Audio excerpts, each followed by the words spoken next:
Gimana salib Bang, dia selama ini opresif? Gimana salib kalau selama ini kita dalam pelayanan bersama kita egois? Metode-metode kita itu loh kurang bijaksana. Kalau sampai terjadi sesuatu yang salah sendiri, jangan langsung memang ya bela diri atau apa, evaluasi. Meskipun demikian, kalau memang ada bagian itu adalah salah kita, tetap kalau kita itu jujur mengakui dan mau berubah, Tuhan perhitungkan air matamu itu dan tetap Tuhan tabung di kirbatnya. Karena kalau kita itu disalah mengerti, itu air mata kita, air mata kekudusan kalau kita pure nggak salah. Tapi kalau kita ada salahnya, kita bertobat di bagian kita yang salah, lalu kita bertobat dan berubah di sana, air mata kita itu termasuk campuran kekudusan dan campuran kekudusan dan pertobatan, itu pun masih terhitung di hadapan Tuhan. Jadi kalau kita mengalami sesuatu yang pahit, jangan langsung konklusi, gua nggak salah. Evaluasi dulu, ujilah hatiku, apakah ada yang serong.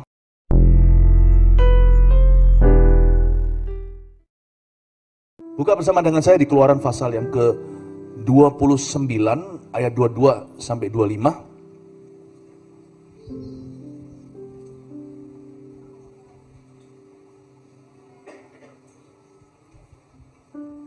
Jadi saya kasih sesuatu yang straightforward ya, artinya saya tidak akan kasih contoh-contoh sebisa mungkin, ilustrasi-ilustrasi, nggak usah, sudah langsung aja to the point, beranda.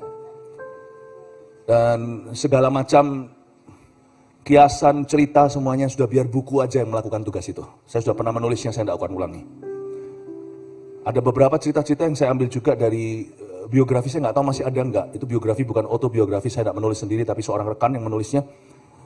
Waktu saya umur 29, dia interview ini itu, semua orang sekelilingku lalu dia tuliskan bukan untuk memegahkan manusia, tapi untuk menceritakan sebuah prinsip ilahi di dalam diri siapapun, berapapun usianya, Tuhan bisa pakai menjadi hamba-hamba yang diurapi. Dan buku itu Warrior for Revival di Amerika dipublishnya, tapi di Indonesia namanya Before 30. Ada beberapa cerita di sana tentang kematian daging khususnya, bagaimana Tuhan itu iris-iris dagingku itu, waktu masih muda, baru pemula di dalam pelayanan. Ada dua macam pengurapan, ada yang orang yang diurapi seperti Saul diurapi lewat sebuah tabung. Samuel yang sama yang mengurapinya, yang mengurapi Daud juga nabi yang sama, tapi dengan Saul dia mengurapi lewat tabung itu plastik. Tapi Daud dia urapi lewat tanduk hewan yang hanya bisa terjadi lewat kematian. Gak ada hewan diam-diam mau serahkan tanduknya untuk bisa minyaki kepala orang. Itu hewan harus dibunuh dulu, diambil tanduknya, dibolongi di tengah, dikasih minyak, dituangkan ke kepala seorang raja muda namanya Daud. Tapi Saul enggak, dia pakai tabung. Sesuatu yang dibuat oleh manusia dan dibuat-buat oleh orang. Suatu industri, suatu produksi tangan manusia, sebuah produk. Superficial anointing. Urapannya sama, tapi tidak terjadi kematian daging. Saya ingin Anda untuk mengerti terlebih dahulu sebuah poin sederhana bahwa dia tidak perlu membuktikan diri, nggak ada syarat yang berlaku. Unconditional love dalam bahasa Chinese-nya, yang tahu Chinese seneng. Tanpa syarat, agape love, mampukan kita melakukan perkara-perkara yang dahsyat, itu datang dengan sebuah harga. Karena itu kepercayaan Allah. You need to only be a baby untuk dikasihi. But you need to be a fully grown man untuk bisa dipercayai. Saya dorong gereja ini dan setiap individu agar kita bertumbuh. Katakan pada kiri kanannya seperti ini, mari kita sama-sama makin diurapi untuk kemuliaan Tuhan. Keluaran pasal 30, saya baca dulu ayat 22 sampai 25 mengenai minyak urapan yang kudus. Berfirmanlah Tuhan kepada Musa, ambillah rempah-rempah pilihan mur tetesan 500 shikal dan kayu manis yang harum setengah dari itu, yakni 250 shikal, dan tebu yang baik 250 shikal, dan kayu teja 500 shikal ditimbang menurut shikal kudus, dan minyak zaitun 1 hin. Haruslah kau buat semuanya itu menjadi minyak urapan yang kudus, suatu campuran rempah-rempah yang dicampur dengan cermat, seperti buatan seorang tukang campur rempah-rempah. Itulah yang harus menjadi minyak urapan yang kudus. Let's talk about the ingredients for the genuine anointing oil. Yang namanya minyak urapan yang dipakai sekarang itu baby oil, itu bukan urapan yang sesungguhnya secara racikan. Saya tidak mau jemaat percaya kepada sesuatu yang sifatnya seolah keramat. Karena di dalam kekristenan tidak ada jimat. Don't believe, jangan percaya pada kehasiatan suatu benda. Peduli amat jikalau itu adalah minyak urapannya. Saya pernah suatu hari di sebuah desa namanya Desa Kerasak bersama dengan Pastor Yohanes waktu itu di Ungaran. Nyetir sendiri ke sebuah desa sebelahnya, Banyu Urip terus lagi. Saya masih ingat waktu itu saya yang setir mobilnya, saya lulusan Kanada. Saya hampir nabrak sapi. Kalau saya pegang setir itu, semua orang di dalam mobil itu langsung imannya bertumbuh. Saya masih ingat kok, tinggal di sebuah desa namanya Banyu Urip, artinya living water. Tapi nggak ada airnya, no banyu. Orang mau cari air itu harus dari sumur yang dalam-dalam sekali, airnya, tanahnya gersang. Tidur di atas karung beras saya dan Pastor Yohanes dengan beberapa orang lagi tim kami, cuma berempat berlima untuk melayani sebuah desa. Apa Anda kira saya langsung di mega church? Saya langsung di kota? Saya bukan hamba Tuhan katrolan. Saya mulai dari Ungaran ke desa sini, ke desa sana, merintis di situ sendiri. Dipelonco kanan kiri. Saya harus melalui kematian. So saya mau terima urapan dari tanduk, bukan dari tabung. Makanya itu jangan Anda keberatan kalau masuk ke GMS. Peduli amat kalau Anda wakil pendeta atau bahkan pendetanya. Peduli amat kalau Anda dulu WL-nya di mana-mana, di sini semua mulai dari MSJ 1. Right? My spiritual journey 1.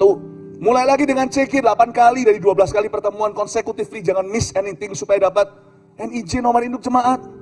Meskipun NIJ itu nggak bisa kau pakai untuk beli bubble tea. Dapat diskon berapa? Nggak ada. NIJ itu sebuah kebanggaan bahwa I pay the price to be here. Kita bukanlah gereja, yo join yo ke GMS yo supaya langsung kamu jadi WL, langsung kamu jadi pengkhotbah. Sana bisa khotbah bukan berarti diurapi untuk berkhotbah terhadap gereja jemaat kami.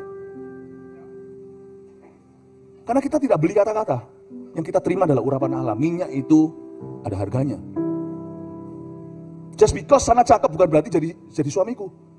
Enak aja. Hanya barang cantik bukan berarti jadi istri. Emangnya dunia nafsu. Hubungan kami itu real, nyata. Itulah GMS tercinta. It's anointing, it's the word of God's anointing. Nah, waktu di Desa Kerasak itu saya tidur di atas keranjang gitu, sekalian mandi. Saya tanya sama Pastor Yohana, yo, ini mandinya di mana? Ya di sini kok. Hah? Sini? Ya, kamu lihat sana. Udah betul-betul cuma ditutup dengan rotan begitu yang bisa kelihatan. Lalu nggak ada saya pakai apung, batu apung, dan dulu pakai tas itu di dalamnya cuma ada Alkitab dan ada minyak, sikat gigi, udah gitu aja. Saya kemana-mana. Wah, udah saya ini orangnya jijian. Bersihan maksudnya saya kalau lihat yang gitu-gitu gilo saya. Tapi pada waktu itu tiba-tiba ada satu orang lumpuh, saya masih ingat. Saya minta minyak urapan, mereka nggak ngerti minyak urapan ini. Wah, dengan sekian sikal, nggak ada, yang ada minyak goreng. Cap dorang. Cap apalah nggak tahu. Saya bilang minyak goreng pun will do. Come, bring it to me. Saya oleskan di dahi orang itu. Orang lumpuh itu berjalan. Loh, gini-gini harus kasih tepuk tangan untuk Tuhan. Tapi setelah dia berjalan, mungkin besok dia jerawatan. Karena saya olesi minyak goreng di dahinya atau di kepalanya. Untung dia bukan wanita yang lebih sensitif skinnya. Lalu habis itu kami dikasih ayam, dikasih apa, ayam hidup dan sebagainya. Itu cara mereka untuk memberikan rasa syukurnya. Luar biasa loh. Let me tell you, any oil will do. Tapi ini signifikansinya rohani. Di sini kita bisa melihat karakter Kristus dan apa yang Tuhan kehendaki.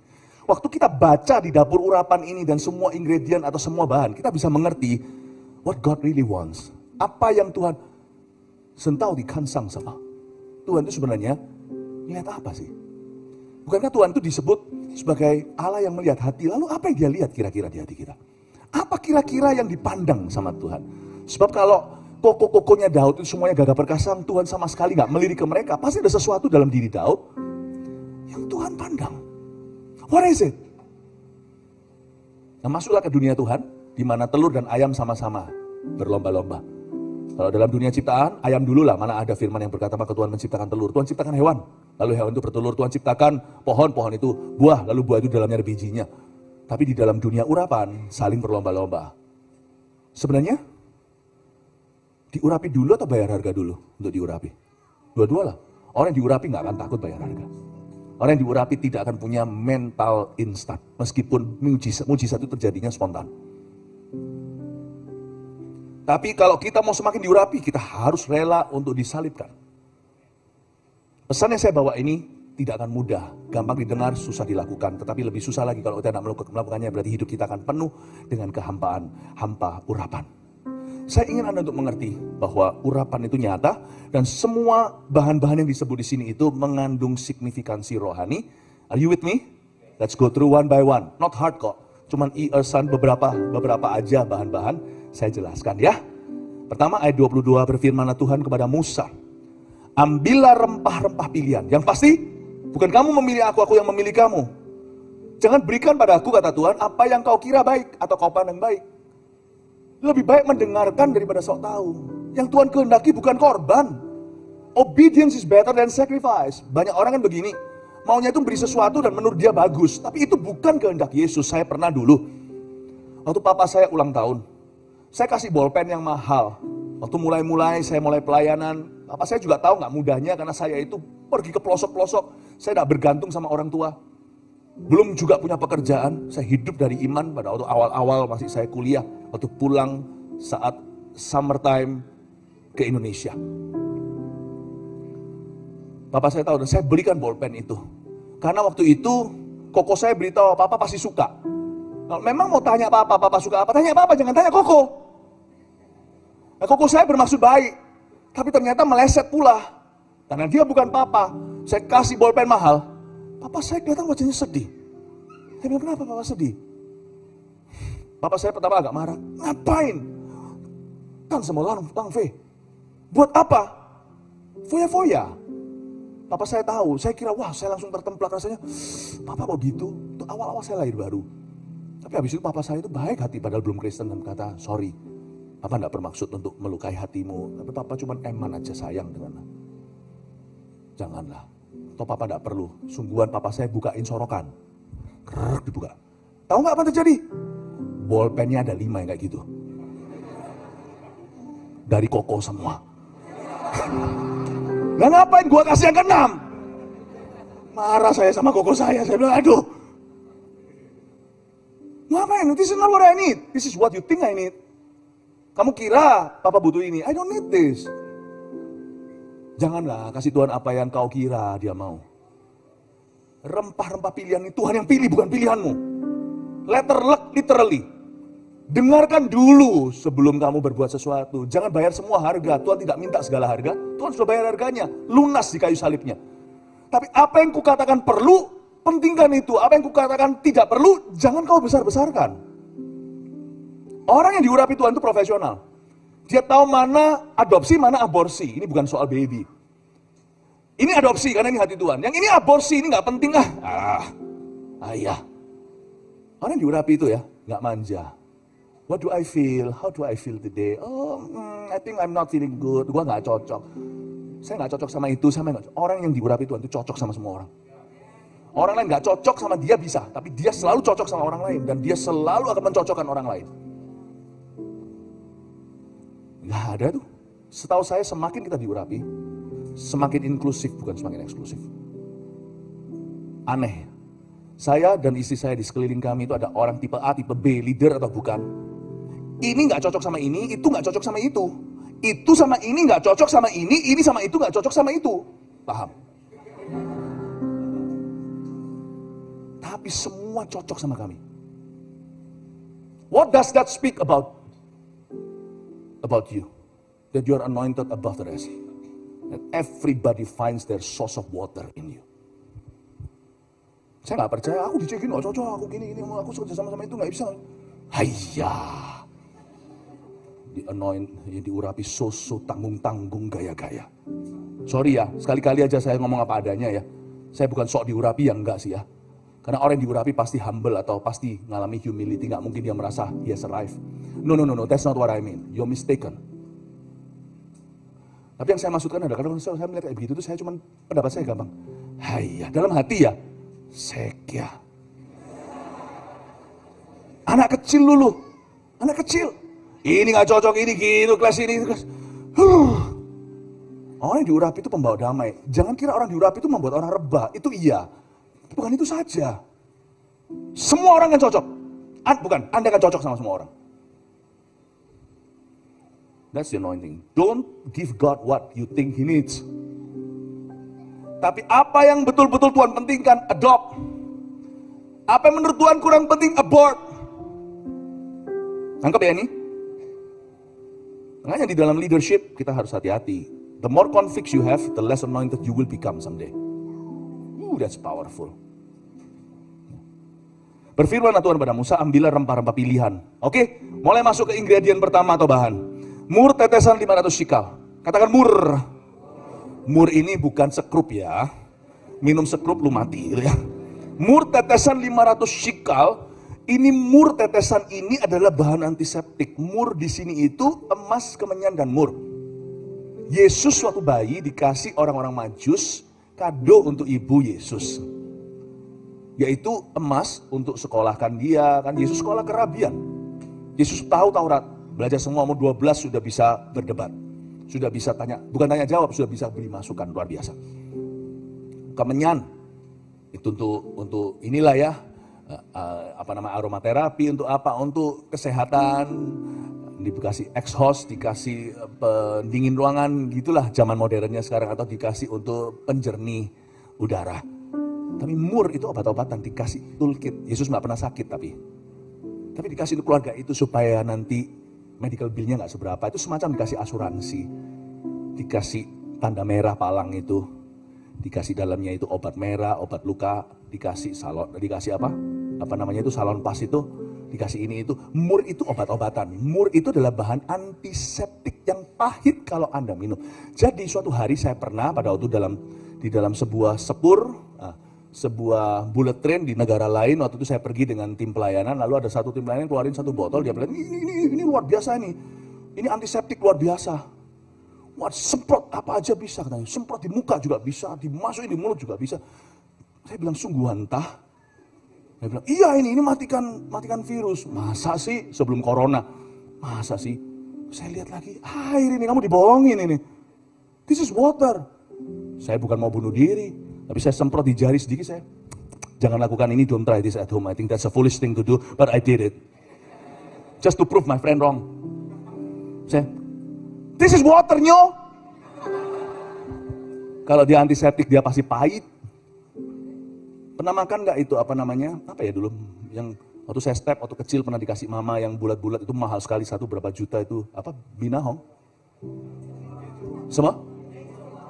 Oh, 随便你，天子王ya, itu ya, itu pahitnya, nah, itu ya. Antiseptik itu pahit. Pernah merasa pahit? Disalahi, difitnah? Pernah rasa pahit disikut sama orang? Dibalap? Pernah rasa pahit yang disebabkan orang atau semata-mata yang tiba-tiba di hatimu kerasa? Mau tahu enggak? Urapan itu bahan kesatunya pahit namun bukan kepahitan. Kepahitan itu pilihan. It's something bitter God allows in your path. Dan kalau saya lihat hari ini, saya rewind ke belakang, semua saat-saat saya punya pengurapan pribadi itu menanjak begitu tinggi, terjadi leaps and bounds, terjadi pelipat gandaan dalam pengurapan dalam hidup saya. Itu selalu ada satu episode yang sangat pahit dalam hidupku. Bukan berarti saya undang semua hal-hal yang pahit itu, ngapain cari masalah. Tapi kalau datang, bertemanlah dengannya, karena dia bisa menjadi bahan berikutnya untuk mengurapimu lebih. Kalau respon hatimu betul. Jikalau respon hatimu salah, Anda akan berakhir di selokan, bukan di urapan. Ambillah rempah-rempah pilihan, take it! Take that as an ingredient for your next anointing. Atau untuk pertumbuhan urapanmu. Mur tetesan, nggak tanggung lagi, 500 shikal. Saya nggak tahu tuh, 500 shikal tepatnya seperti apa, saya nggak cari tahu. Tapi kalau saya baca bahan-bahan yang lainnya shikal-shikalan, ternyata mur ini cukup besar ukurannya.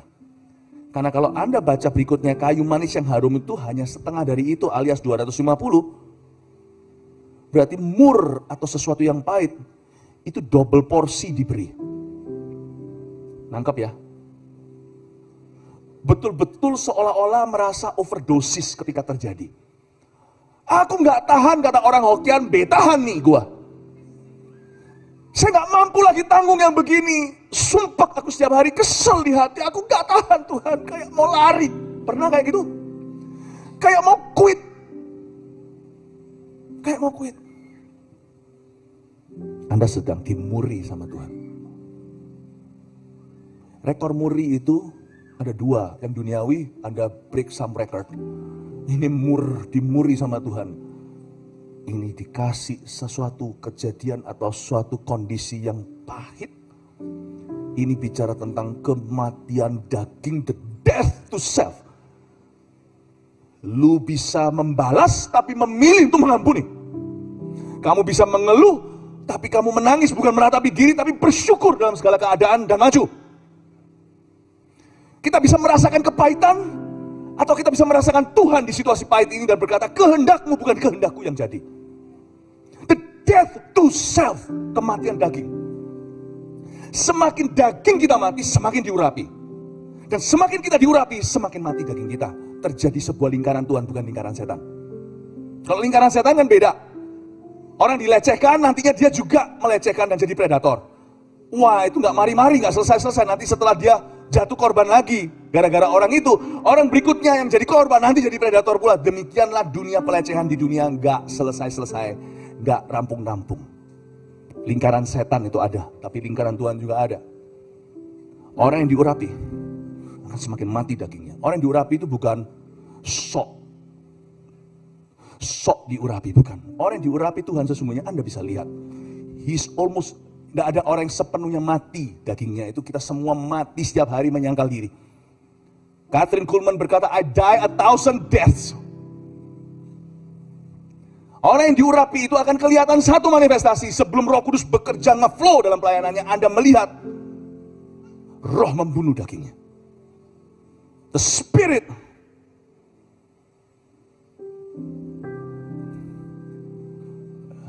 Hiduplah oleh roh supaya kamu membunuh perbuatan-perbuatan daging. Roma 8. The Spirit kills the works of the flesh. Tanda urapan itu ternyata bukan sok-sokan. Hebat. Oh, saya melihat orang-orang yang masih amatir dalam urapan itu, ada yang mencoba-coba metode-metode segalanya, itu toying with the anointing. Though you are anointed, you keep toying with it. Soon enough the anointing will reverse and boomerang. It will become your enemy. Anda melihat orang-orang yang toying with the anointing? Kayak Saul, gak serius nih sama Yesus di perjanjian lama tuh. Gak dibunuh, Tuhan ngomong apa, mentang-mentang dia diurapi, mentang-mentang dia menang. Lalu habis itu disisakan rajanya, mbek-mbeknya disimpan, wagyu-wagyunya. Samuel berkata, lu main-main ya, suatu hari kerajaan itu akan robek dari kamu. You see, just because you are anointed today, and if you don't keep following the right path, yaitu the death to self, one day, your anointing will experience this. Seperti ada lalat mati yang mengkamirkan seluruh urapan kitab pengkhotbah. Urapanmu akan basi. Dan urapan yang selama ini menyertaimu akan berbalik melawanmu. Stop toying. Saya melihat anak-anak muda, anak-anak yang baru dalam pelayanan, atau muda sih, wah, why toying with the anointing gini gitu, wah, just because, you know, just because you can flow in power doesn't mean you know how to walk in power. You walk first lah. Jangan belum apa-apa kalau kita lagi mimpin atau nyanyi nih ceritanya, kita mau nyanyi kayak Whitney Houston, wah, itu semua ada basicnya. You master the basic first sebelum improvisasi. Betul kan? Sebelum kita bisa putar-putar ice skating itu mereka harus belajar dulu. Stature-nya, posturnya. Nggak bisa langsung hole in one. Saya belajar golf itu saya sampai nyerah, memang bukan panggilan. Setiap kali saya pukul saya disuruh keluar. Karena semua rumputnya yang saya pukul bukan bola. Ternyata ada caranya yang tahu golf itu, tangannya harus berapa, harus lurus, mananya yang goyang, shouldernya, rumit banget. Udahlah, it's not for me. Jangan tiba-tiba mau jadi Tiger Woods, boom, langsung hole in one. Itu semua ada fondasinya, betul itu ada sisi laki. Tapi orang-orang yang skillful yang bisa selaki itu sekali-kali. Itu ada basicsnya. Jangan tiba-tiba nyanyi langsung tarik-tarik mencong semua. Belajar untuk gak fales dulu. Saya punya seorang teman dulu di Asia for Jesus. Padahal dia itu sudah profesional, penyanyi. Dan dia suaranya luar biasa, orang Taiwan tapi seperti orang hitam kalau nyanyi. Tapi lihat kalau dia latihan, lucu. Dia tarik, dia pun perlu exercise dulu. Kita tiba-tiba langsung nyanyinya. Mau ke Sabang sampai Merauke. Itu ada basicsnya. You don't immediately sound like Whitney Houston. The anointing is likewise. You don't immediately have such a partnership with the Holy Spirit. Before Holy Spirit will flow with you, you will have to walk with Him. There's no one night stand with God. God wants a real relationship, and in that relationship, dalam hubungan itu, you die, not He died. He died once, enough. Now He lives in you, you must die to self. Antiseptik itu pahit. Death to self. Saya nggak bisa ceritain aja episode itu apa. Tapi hari ini kalau saya bisa duduk dengan Anda, saya bisa cerita titik-titik mana terjadi lonjakan urapan. Begitu luar biasa. Saya cerita satu aja ya, yang nggak ada di buku, oke? Berapa tahun yang lalu, sebelum pandemi tentunya, 2019 khususnya, saya dalam kondisi sangat berat, bukan karena salah saya. Dan habis itu saya sudah nggak kuat lagi. Waktu itu saya betul-betul disalah ngerti, habis-habisan lah, sudahlah. Character killing, what have I done? Even though it's important ya, kalau kita ngalami sesuatu yang pahit, jangan bela diri. Jangan bela diri dulu, kadang-kadang perlu evaluasi, sometimes you also have some wrong, me too. Jadi jangan dikit-dikit langsung, wah ini salib. Nah tentu salib kalau dia maling ayam. Gimana salib om, dia selama ini opresif. Gimana salib kalau selama ini kita dalam pelayanan bersama, kita egois. Metode-metode kita itu loh, kurang bijaksana. Kalau sampai terjadi sesuatu yang salah sendiri, jangan langsung memang ya bela diri atau apa, evaluasi. Meskipun demikian, kalau memang ada bagian itu adalah salah kita, tetap kalau kita itu jujur mengakui dan mau berubah, Tuhan perhitungkan air matamu itu dan tetap Tuhan tabung di kirbatnya. Karena kalau kita itu disalah mengerti, itu air mata kita, air mata kekudusan kalau kita pure nggak salah. Tapi kalau kita ada salahnya, kita bertobat di bagian kita yang salah, lalu kita bertobat dan berubah di sana, air mata kita itu termasuk campuran kekudusan dan campuran kekudusan dan pertobatan, itu pun masih terhitung di hadapan Tuhan. Jadi kalau kita mengalami sesuatu yang pahit, jangan langsung konklusi, gua nggak salah. Evaluasi dulu, ujilah hatiku, apakah ada yang serong? Ujilah aku Tuhan, cobalah aku Tuhan. Apakah aku sungguh mengasihimu? Kadang-kadang ada salah kita. Karena manusia suka sekali bermental korban. Seperti yang sekarang seringkali menipu netizen. Ada apa-apa langsung naik berita, langsung ke sosial media. Semua orang bela dia, bodoh itu. Kalau sampai dia ada salahnya, dia begitu, dia dibela seluruh dunia, Tuhan muak sama dia justru ketika dia naik ke sosial media. Jangan cari pembelaan manusia, be quiet in His presence. Evaluasi dulu. Apakah ada bagianku ya? Kalau memang nggak ada bagian kita, ya sudah. Terimalah itu sebagai rempah pilihanmu yang pertama. Bukan berarti kita terima saja, enggak. Tapi lakukan cara yang benar. Cara Tuhan segala perkara. Jangan caramu yang berdosa. Nah suatu hari saya pernah mengalami sesuatu yang menekan. Kalau yang ini sudah berhubungan dengan fitnah, maka nggak terbukti, itu sudah nggak usah dievaluasi, jelas-jelas it's not factual. Saya susah sekali. Dan kalau orang luar, orang jauh, begitu lain cerita kalau orang dekat. Saya duduk itu waktu itu mau doa malam saya masih ingat. Itu hari Jumat. Saya duduk di lantai. Saya nggak tahan, jemaat nggak tahu. Loh kalau ada dosa gitu jemaat nggak tahu, tuh munafik namanya, menyembunyikan. Ini bukan soal personal sin, bukan soal moral. Ini sesuatu yang lain. Ini saya nggak tahan, saya masih ingat kok. Waktu itu saya nggak tahan, saya nggak bisa Tuhan. Itu sampai WL-nya, pemimpin pujiannya itu, ngulang lagu itu 4-5 kali. Saya sudah kasih tanda, itu SM Service Managementnya sudah beritahu kok Philip, naik ke atas. Saya nggak responi, saya duduk, semua orang berdiri, saya duduk. Berapa kali diulang tuh, haleluya 12 kali itu udah kali 12. Saya bilang, Tuhan, I cannot go any more further than this. I cannot. Daud berkata dalam Mazmurnya, kalau orang lain cerita, lu orang ini waktu sakit aku yang doakan. Tapi ketika aku gak melihat, ini yang kau lakukan. Saya gak kuat. Dan tiba-tiba ada suara Roh Kudus, still small voice. Pada waktu kondisi hati seperti itu gak mungkin dengar Tuhan itu secara jelas. Tapi saya tahu suara murni itu selalu Kristus. Seperti ada orang yang ngomong sama saya, can't you make one more step forward to the stage for me? You do it for me. Oke Tuhan. Saya memang kalau doa khotbah gak pernah ada catatan. Sekarang pun ada catatan. Tapi hari itu gak ada pikiran, bukan gak ada catatan. Gak tahu sampai saya khotbahkan. Saya naik ke atas, saya masih ingat kok itu. Jumat malam pukul 7.30 saya naik ke atas panggung itu. Saya naik begini. Nah, saya naik dengan semua lemah. Saya cuma kata, let the weak say I am strong. Saya naik. Tiba-tiba, karena saya tidak tahu mau ngomong apa. Saya nggak bisa buat-buat orangnya. If I have no word, I have no word. Boom. Ada orang pakai obat. Seperti ini obatnya saya jelaskan warnanya, berapa bijinya. Ada orang punya vaping di kantong sebelah mana, ditaruh. Dan juga ada yang di sini vapingnya ditaruh di sepeda motornya itu diparkir di mana. Semua orang sampai, Kalau Anda tahu, tak lama setelah itu pandemi, saat teduh bersama, marifat-marifat, mungkin pernah Anda lihat, itu mulainya waktu saya di lembah. Saya itu tidak punya karunia kenabian seperti itu sebelumnya, not so much. Kecuali waktu FKA, Festival Kuasa Allah, Tuhan beritahukan. Tapi selebih itu nggak ada dalam ministry saya terlalu gimana. Tapi sekarang saya berkhotbah tiba-tiba, bum diberitahu. Nggak mungkin kan? Orang maju ke depan saya beritahu berapa slice yang ada di sininya itu karena dia gores-gores di tangan kiri, angkat itu lengannya di sebelah situ ada berapa gores. Saya sebutkan. Saya kaget. Wow, terjadi lonjakan bukan cuma di urapan tapi di karunia.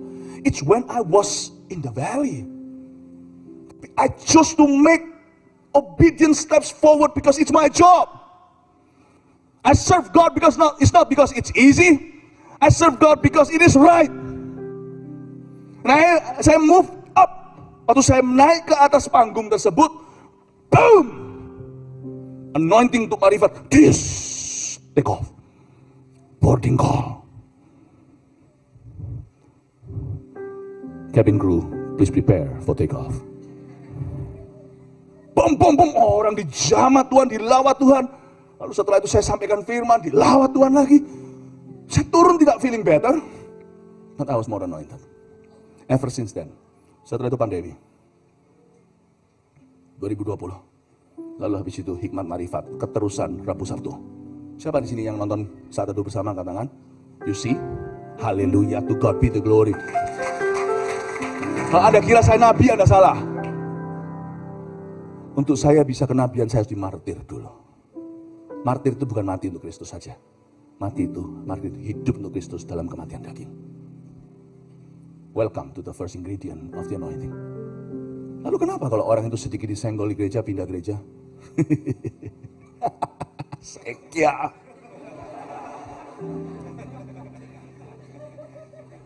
Dikit-dikit ini pecah, no way ya.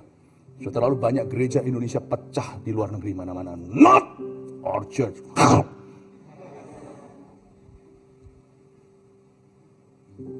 Ini itu gini, aduh, quit. Bagaimana? Ayah, saya nggak bisa cerita aja. Baca sendiri tuh biografi. Kalian punya waktu kan? Anak muda, kuliah 2 hari, sisanya kan masih bisa nganggur. 3 hari kali. Itu baca before 30 itu. Adikku digasak sama youth pastorku di gereja. Adik saya dihajar, dipukul.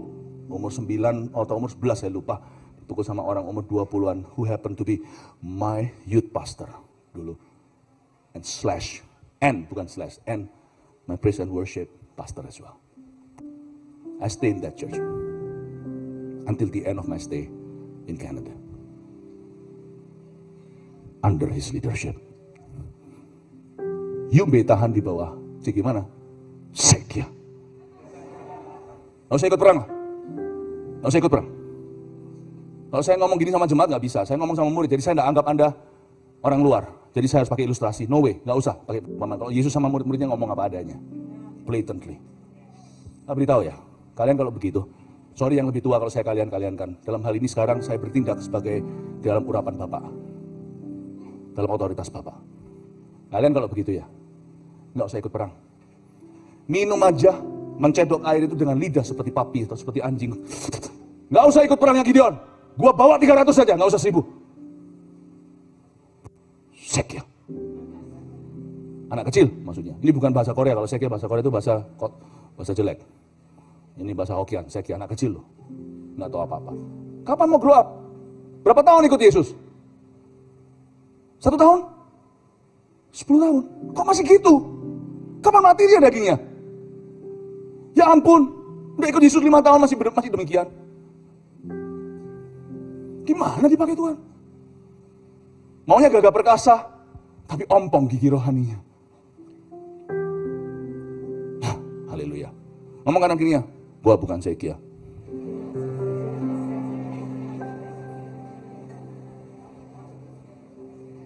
You understand? Saya tidak judgmental orangnya. Kalau ada orang-orang di bawah saya, siapapun juga, jemaat atau leadernya begitu, saya pasti akan berbelas kasih. Saya itu orangnya kayak gitu. Tapi kalau saya khotbah gini, buka kartu saya. Tapi kalau saya, handling saya itu, kalau saya adalah jasa logistik, handling saya itu bagus. Jadi fast-fastnya nggak pecah kalau di tangan saya. Siapa yang di bawah saya, siapapun juga, jemaat atau bukan, jemaat atau leader atau gimana, saya pasti dengan compassionately. But if you come into my army, into my military mode, and I'm speaking as a general in war. Sorry guys, you don't make this army. Go home, stay home, under the blanket, ngedot. Jangan ikut perang. I don't welcome you in the battlefield, because you'll be my burden. You'll not be my help. Nangkap ini ya? Is this too hard? Are you guys hating me already? No lah, ngomong kanan kirinya, I love the preacher.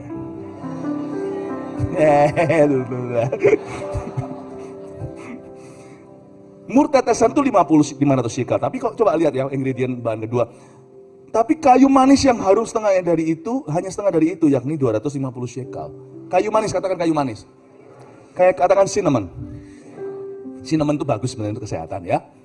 Dan kayu manis di sini itu bahan urapan. Jadi urapan itu nggak hanya pahit, dia pahit manis. Wah kayak durian. Durian apa yang pahit manis itu enak sekali ya. Nah, kayu manis yang harum setengah dari itu. Kayu manis di sini lambang keintiman dengan Roh Kudus. When you die to yourself and keep dying that way, it's really not a challenge to be intimate with the Holy Spirit. Sungguhan loh. It's really not too great a challenge. Karena it comes naturally, sangat alami. Makanya nggak perlu overdosis kalau keintiman. Orang yang sungguh-sungguh diurapi nggak akan gembar-gemborkan, gua intim loh sama Roh Kudus, gua deket sama Roh Kudus, nggak usah gitu. Orang yang intim dengan Roh Kudus nggak banyak bicara, mengena. Kata-katanya nggak mubasir. Kalau doain orang nggak usah didorong untuk rebah. Terima catchernya itu menjadi penahan, bukan penangkap. Kalau bicara soal manifestasi dalam yang kelihatan, no really, 250 shekel enough. Be careful. Ini suatu contoh yang nggak masuk akal, contoh yang ridiculous, yang konyol, oke? Hati-hati kalau orang diurapi dia, haji, orang rebah semua. Padahal dia nggak minta apa-apa, nggak suruh orang ke sana. Maksud saya, it needs only a still small voice. People will listen to you. Kata-kata nggak berbobot. Nggak usah making a show. No gimmick needed. Nggak usah please datang. Awas lu nggak datang ya. Awas lu ke gereja begitu ya. Ke gereja sana dan sini. Nggak usah. Orang kan antri. Malah justru yang mau eksis terus sosial media ini itu untuk memancing-mancing. Nggak berdampak. You just stay on the right path. Keep dying to yourself. Keep loving people. Loving God, loving people. Dan sedikit saja setengah measurement, cuman setengah takaran dibanding dengan mur tetesan. Yang namanya kayu manis cuman perlu separuh saja, 250 shekel. Gak perlu terlalu banyak kalimat sudah mengena. Tidak terlalu banyak karbohidratnya, protein semua.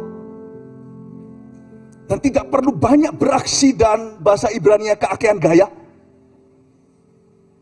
Orang dijamah. Bukan hanya waktu kita melayani flowing in the anointing, tapi waktu kita living in the anointing every day, orang-orang diubah sekeliling Anda. Ada sebuah culture yang Anda bawa di tengah-tengah komunitas di mana Anda hidup. Ada changes, divine changes. Cuman setengah dari itu, 250 saja. Gak usah gembar-gembor dekat sama Tuhan atau apa. Orang bisa lihat sendiri sana dekat sama Tuhan. Orang bisa tahu sendiri. Orang bisa rasa aman sendiri jika Anda di dalam sebuah pesawat terbang lalu goncangan turbulence yang terlalu keterlaluan, lalu nanti tiba-tiba ada orang di sana, thank God ko, thank you C, karena ada Cici di sini aku tenang. Anda nggak usah tenangkan orang dekat Anda akan merasakan roh Allah. Nggak usah ngaku-ngaku. Kayu manis yang harum setengah dari itu manis alami. Dan semakin inilah lingkaran Tuhan. Semakin manis hubungan kita dengan Kristus dan dengan sesama kita, semakin kita diurapi. Dan semakin diurapi, semakin manis. Gak ada orang setelah diurapi itu semakin, bahasa Yunaninya, versi Surabaya, semakin benjeno. Gak ada. Gak ada orang semakin diurapi, semakin menjengkelkan. Gak ada. No. Orang semakin diurapi, dia semakin sifatnya sweetheart. Anda lihat, orang semakin anointed, semakin sweet. Something about him that is heavenly cinnamon. Something about her is heavenly cinnamon. Makanya orang kalau diurapi itu yang pertama reap the benefit itu orang dekat. Makanya urapan itu bukan untuk show, bukan untuk rebah. Orang semakin manis sama Tuhan, semakin diurapi. Orang semakin manis sama sesamanya, semakin diurapi. Dan orang semakin diurapi, semakin manis sama Tuhan, semakin manis sama sesamanya. Gak perlu seperti hamba-hamba Baal atau nabi-nabi palsu itu yang gores-goreskan, turunlah, gak turun-turun nabi. Elia cuma berkata Allah Israel, boom. Gak perlu, wah Roh Kudus sini, Roh Kudus sini, Roh Kudus. Gak perlu. Dia cuma kata, dear Holy Spirit. Mungkin bukan soal rebah atau tidak. You begin to feel the atmosphere is charged. Something, lebih tepatnya someone just enter the house. Cinnamon. Ngomong kanan kirinya, hai kayu manis. Oh haleluya. Kayu manis siapa yang punya? Jangan ngecuan ya guys. Gombalan saya nggak mempan sama istri saya.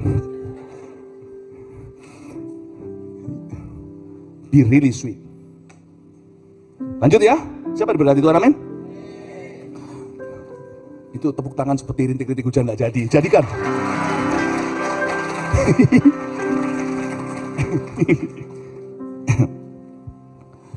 Orang kalau diurapi, waktu kita doa dan pelayanan, kita orang yang sama. Paham ya?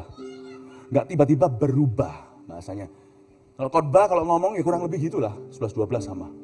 Kecuali kalau nyanyi, tiba-tiba orang nyanyi, tapi sekali nyanyi, malah lancit-lancit aja, itu suara perut soalnya. Tapi orangnya sama. Jangan kalau pelayanan one person and another person in life. Nggak usah gitulah, apa adanya. Saya kalau khotbah juga saya selalu usahakan 11-12 artinya, I don't want to sound different tiba-tiba, oh Tuhan, colonglah kami, hilang semua dicolong. Masa haleluya enggak? Saya nggak ngomong, saya nggak nyindir-nyinggung siapa-siapa ya. Banyak hamba-hamba Tuhan pernah itu teman-teman baik saya. By the way, not all my friends itu just GMS people. Oke? Tapi you don't make sound. Saya kenal ada seorang hamba Tuhan yang korbannya begitu, tapi in life dia juga begitu. Ya lain cerita gitu ya. Tapi ada orang yang beda banget. Depan Tuhan, Hosanna, haleluya. Tapi nanti habis itu, dasar lu apa, semua lain-lain sekali. Cinnamon is real sugar, you know. It's not. Itu is a natural sugar, natural. Dia bukan proses. Kalau langsung dari nature ya, cinnamon juga bisa diproses. Cuman yang ini maksudnya ini adalah real cinnamon yang natural. You should be natural. You should be supernaturally natural. You should be naturally supernatural. Think about it, bawa pulang ke rumah. Tidur pikirkan itu, maksud kata-kata itu. Lanjut lagi. Yang ini 250 shikal, dan lalu habis itu tebu yang baik 250 shikal. Pakai tebu 250. Tebu, katakan tebu. Akan sesuai. Mana minum air tebu? Tebu juga manis. Tebu di sini harusnya kalau kita baca itu adalah makanan rakyat. Tebu itu bukan sesuatu yang wah. Kalau nggak percaya, tanya sama Pastor Robin. Kung Fu Panda. By the way, you must not bully your pastor. Only you, the pastor above your pastor can bully that pastor.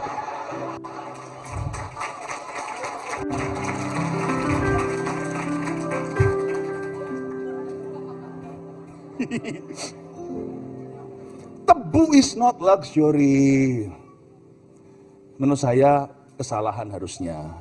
Tuhan itu kan punya gengsi namanya kemuliaan.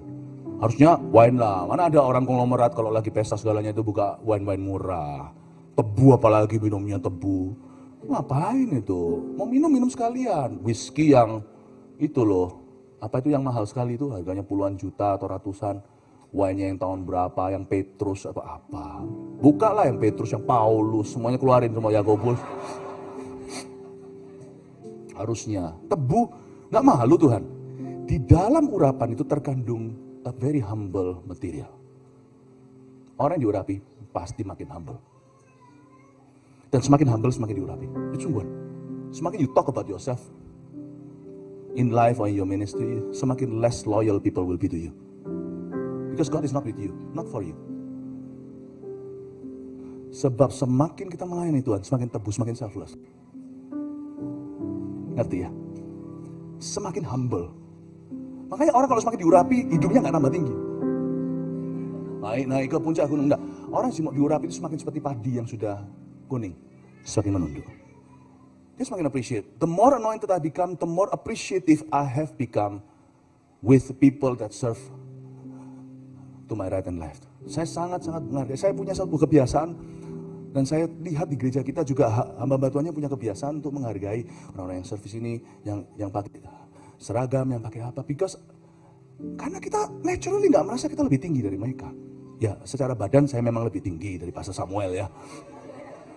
Rambut saya lebih banyak. I know. You don't have to tell. Some things are best kept secret ya. Oh ya, saya ya oke. You know, kita akan semakin merasa not exclusive. Kita akan semakin merasa kita itu with people. Nggak bisa nggak sih, semakin kita diurapi, semakin tergoreskan semua pride kita. Karena nggak bisa kita ikut Yesus with pride. Glory dan pride itu dua hal yang berbeda. Glory dan pride itu beda. Di mana ada pride, ada glory. Bapak, Ibu, Saudara, bukan anggur yang Tuhan minta. Tapi Tuhan kasih takarannya atau kuotanya anggur, tebu itu cuma 250. Katakan cuma 250. Kenapa nggak 500 ya? Karena sudah mati daging, kita nggak usah terlalu sok rendah diri, paham maksud saya? Rendah diri itu nggak usah overdosis, 250 cukup, nggak usah ngopek. Lama-lama jadi risih orang yang terlalu rendah diri, ngertinya. Aku nggak bodoh, maunya apa? Aku pinter ya, enggak, aku nggak pinter sekali. Kamu bodoh ya, aku nggak bodoh. Ya lu maunya apa? 250, ada orang berkata, Ci, anaknya pintar sekali ya gini-gini. Kok enggak, kok anakku bodoh, anaknya denger sakit hati. Ci, anaknya pintar ya sekali. Oh, terima kasih, puji Tuhan. Say thank you. Gak apa-apa. Kamu mimpin pujiannya hari ini bagus loh ya. Terima kasih, Bu. Terima kasih. Thank you, puji Tuhan. Puji Tuhan. Ya. Jadi sebenarnya 250 cukup sih, nggak usah terlalu. Ada orang yang menginjak-injak kita. Kadang-kadang Tuhan nggak suruh kita mengorbankan diri untuk menyenangkan mereka. Cukup Anda ampuni. Kalau dia nggak mau berubah, tinggalkan. 250 cukup. Tuhan tidak menuntut 750. Tuhan tidak menuntut 1000. Tuhan tidak akan mengorbankanmu. Cukup humble with a humble attitude. Hadapi dengan rendah hati. Udah. It's enough, you see. Lanjut lagi ya. Lalu ada kayu teja 500 sikal. Nah ini lebih besar lagi nih 500 sikal. Katakan kayu teja. 500 sikal. Kayu teja ini apa? Kayu teja itu cassia wood. Cassia wood itu adalah suatu jenis kayu yang sangat enduring. Tahan banting. Jadi misalnya di Indonesia kayu jati gitu. Dia endurance, ketekunan dan kesabaran. Jadi orang yang diurapi pasti tidak punya mental instan. Meskipun urapan kadang-kadang terjadi instan, namanya curahan, dan mujizat bisa terjadi spontan. Tetapi mentalitas orang yang diurapi itu pasti tahan uji. Dia pasti tidak kesusu, terburu-buru, tergesa-gesa. Dia pasti akan bisa diberi Tuhan ketabahan untuk enjoy prosesnya. Ketabahan, kesungguhan, seperti Abraham yang diurapi untuk bersabar. Orang yang tekun semakin diurapi, dan orang yang diurapi akan semakin tekun. Kasih awet. Urapi aku kok. Pernah sekali saya ada satu anak muda nggak tahu mikir apa. Urapi aku supaya besok aku ujiannya lulus. Saya udah curiga. Kadang-kadang ada orang minta gitu, saya langsung doakan. Nggak ada salahnya kan doa minta direstui Tuhan. Tapi saya rasa orang ini salah ngerti. Di dalam roh saya ada karunia membeda-bedakan. Saat itu tiba-tiba nyala, saya berkata, kamu sudah belajar? Enggak, saya percaya. Kok tumpang tangan, langsung saya jenius. Gila lu, saya bilang.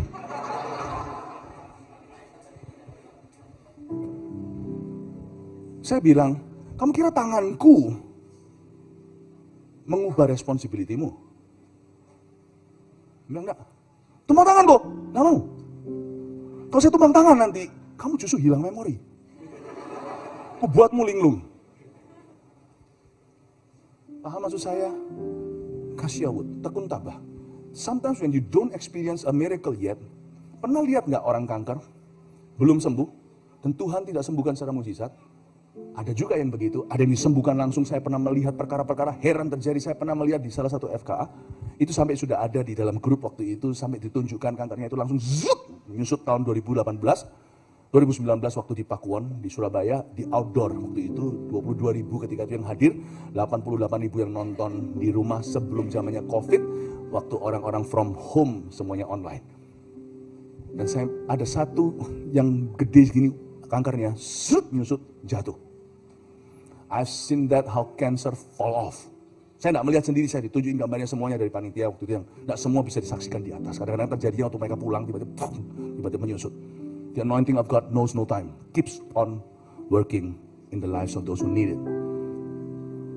Tapi kalau tidak sembuh, pernah kan Anda lihat orang yang belum sembuh, tabah, bisa sukacita, melalui operasi kemoterapi, tapi bisa hatinya itu damai sejahtera dan bawa damai buat orang lain, malah bisa pikirkan, ngomong sama pembantunya, tolong ya, itu masakan ini itu, ke tetangga aku kasih makan, kok bisa ya? Itu kalau nggak orang diurapi, jangan hakimi dia, lu nggak diurapi, lu nggak sembuh, lu nggak ngalami mujizat, sana belum ngalami, jangan hakimi.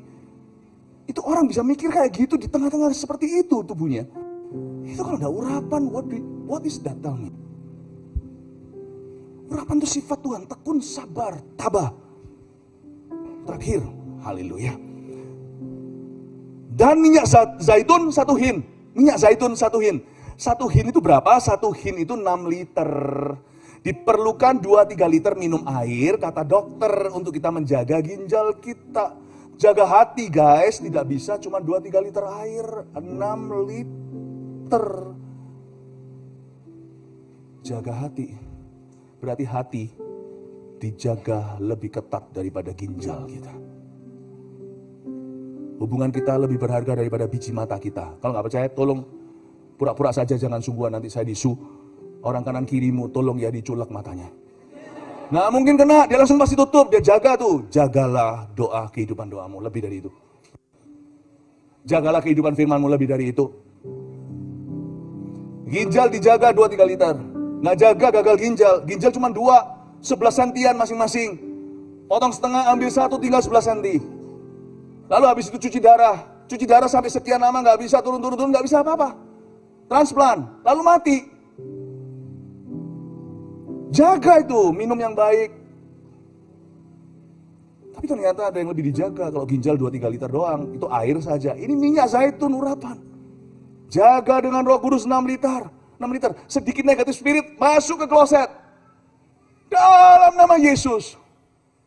Oh Tuhan, aku gak keluar dari sini hidup-hidup sebelum ini selesai di hadirat-Mu. Jaga 6 liter. 32 tahun saya ikut Yesus dalam urapan. 30 tahun dalam kebangunan rohani. Tahun ini merayakan dari tahun 95 ke 2000. Ya. Saya jaga 30 tahun dalam urapan itu. Tak terhingga kali hatiku masuk hadirat Allah lagi dan berkata, Tuhan, bereskan. Bereskan. Bereskan. kita jalan, hati kita mulai salah. Bujangan atau nggak bujangan, lebih parah kalau yang sudah menikah. Sometimes, some people may turn your head once. Pernahkah Anda lihat kalau orang jalan? Oh, cakep. Maybe you turn once, ingat 6 liter jaga hati? Do this. First turn, naive. Second turn, planning already. No second turn, 6 liter jaga hati itu berarti ekstrim. Be careful the slightest sin in action. Dan kalau Anda jaga ini bukan cuma kematian daging, tetapi hati itu dijaga bersih. 6 liter sehari. Terus menerus. Bukan cuma tadi pagi sudah doa, tapi saya senantiasa dalam hati menjaga persekutuan dengan Roh Kudus. Oh, 250 shikal kayu manis saja cukup kok. Sungguhan lihat ya, tidak akan susah bagi Anda melakukan kehendak Tuhan. Dan akan ada pengurapan dan penyertaan.